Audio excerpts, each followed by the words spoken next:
These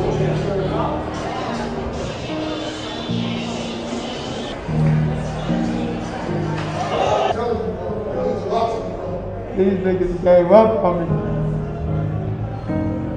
They gave up on me.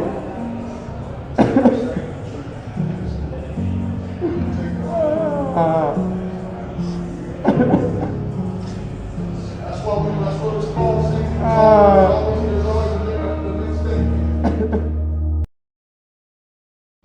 Top side three. Thomas dumps Bijanishvili. This time, Michigan wins. Thomas leaking up ahead. Reed! IT in the corner, given some space. Corner three is down. 8 on the shot clock. Reed to Thomas. Draws his arrow. Return now for Grand Rapids. Thomas gets by Sykes, skips through the lane, off the high glass, hitting the deck. It's so freaking awesome to cover some good news today, man. It's like, after watching all this content on very sad Isaiah Thomas stories, including a video of him crying, and then him absolutely destroying it in G League, I'm just glad to finally bring you guys some good news. Before we get to the content, just a reminder, man, we're giving away $500 to a subscriber that turns on our notifications on this channel. We're also giving away $500 once we get to 50K Instagram followers. That's like 500 followers away. And now that we got all that out of the way, cue the intro.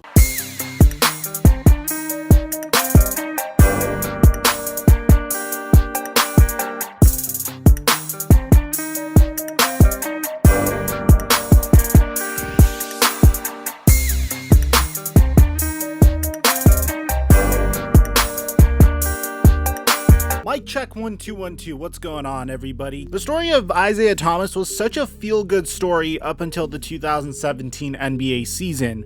Well, more like the 2017 NBA offseason or even the 2017 NBA playoffs. Isaiah Thomas completely shattered the odds when he was the final pick in one of the deepest NBA draft classes of the past decade in the 2011 NBA draft. Now, typically, if you're the final pick in the NBA draft, you usually won't have a career in the NBA, but Isaiah Thomas completely defied all of the odds. From the very beginning when he was with the Sacramento Kings, clearly there was something special about this guy, and the Sacramento Kings actually, I think this is the last time they had a really good draft class, because they drafted DeMarcus Cousins in the first round, and then they drafted Hassan Whiteside and Isaiah Thomas in the second round of this draft, which is crazy because all of them didn't really play together for that long. But unfortunately, the Sacramento Kings also were absolutely infatuated with Jimmer Fredette and drafted him the year after, and ultimately Isaiah Thomas didn't get the love that he was supposed to in Sacramento, and he was very much underutilized. He would play his most minutes per game during his final season in Sacramento and would reward the Kings with 20 points per game, 6 assists per game, and 1.3 steals per game.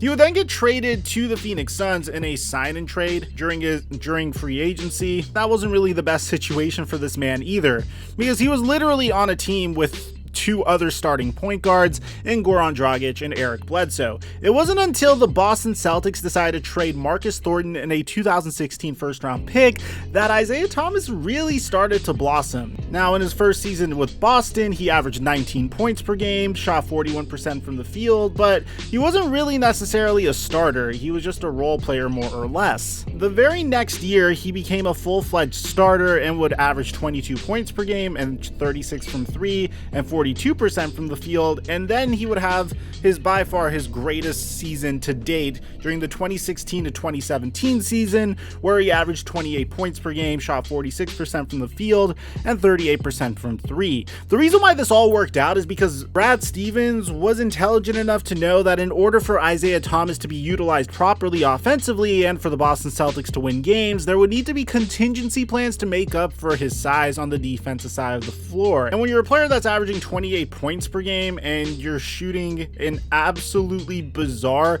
and you have a 26.5 player efficiency rating and a 7.8 offensive box plus minus, well, your team will be probably more willing to put up with how you are defensively. Unfortunately for Isaiah Thomas, that summer when he was a near MVP is when tragedy would strike. Isaiah Thomas's sister would die in a tragic car accident. During the NBA playoffs, he was coping with a very difficult personal issue that I personally would never hope to imagine the agony that he had to go through while dealing with that horrible news. But in addition to that, he was being physically challenged as well. He had to play through the playoffs with a lingering hip injury, and most players probably wouldn't have done that, especially going into a contract year, and I guess that's where Isaiah Thomas may have messed up, unfortunately. Isaiah put it all on the line for his team. He did what an honorable star would do and did his absolute best to take the Boston Celtics to the NBA Finals. They would fall short in the Eastern Conference Finals.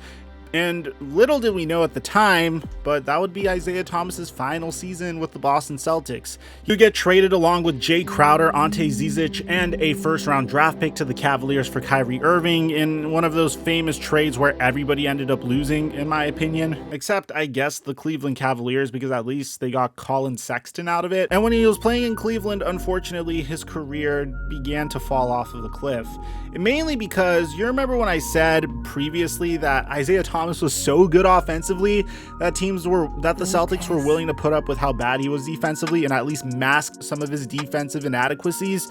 Well, for the Cleveland Cavaliers, they don't really play in a system that the Boston Celtics did. The best way I could explain this is if the Boston Celtics were more predicated on ball movement and play design, the Cleveland Cavaliers were more of a team that surrounded LeBron James with three-point shooters and good defenders and just hope that they could space it all out for LeBron James to create plays for everybody. And ultimately, you would need to be good at defense in order to do that, and unfortunately for Isaiah Thomas, that's not what happened. Isaiah would only play 15 games for the Cleveland Cavaliers. He would average 14.7 points per game and an abysmal 25% from three before the Cleveland Cavaliers said, okay, we had enough, and traded him to the Los Angeles Lakers for Larry Nance Jr.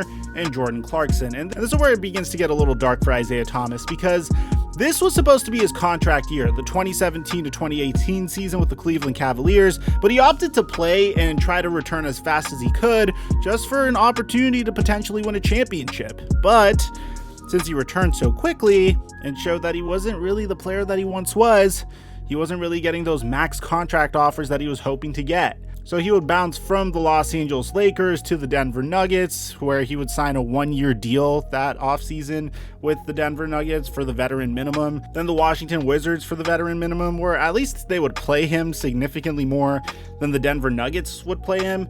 And then ultimately last year, he would sign a 10-day contract with the New Orleans Pelicans, where he would average 7.7 points per game in like 16 minutes per game. And then this most recently, he would sign a contract with the Grand Rapids Gold of the NBA G League, where he had an absolutely remarkable debut, scoring 42 points, 8 assists, and 6 rebounds in 42 minutes during a 127-131 loss to Fort Wayne. But don't worry, guys, there's a happy ending to this story. You see, Russell Westbrook, unfortunately, had to enter COVID protocol. So the Los Angeles Lakers had a huge gaping hole at the point guard position, and they didn't want to only depend on Rajon Rondo. So according to Champ Sharanya, the Los Angeles Lakers have officially signed Isaiah Thomas, which is just incredible news, man. If you're a fan of basketball, no matter what, you're supporting this man and just hoping he has a happy ending to his career. He exemplifies the underdog story, and honestly, I know it's just a 10-day contract, but I'm really holding out hope that he makes the most out of this opportunity, and round 2 of LeBron James and Isaiah Thomas ends up being very successful. Honestly, I'm even thinking about copying an Isaiah Thomas Lakers jersey because of this. But let me know how you guys feel about this in the comment section down below. Aside from that, I'm your boy Mike, and I'm dropping our mic until our next upload.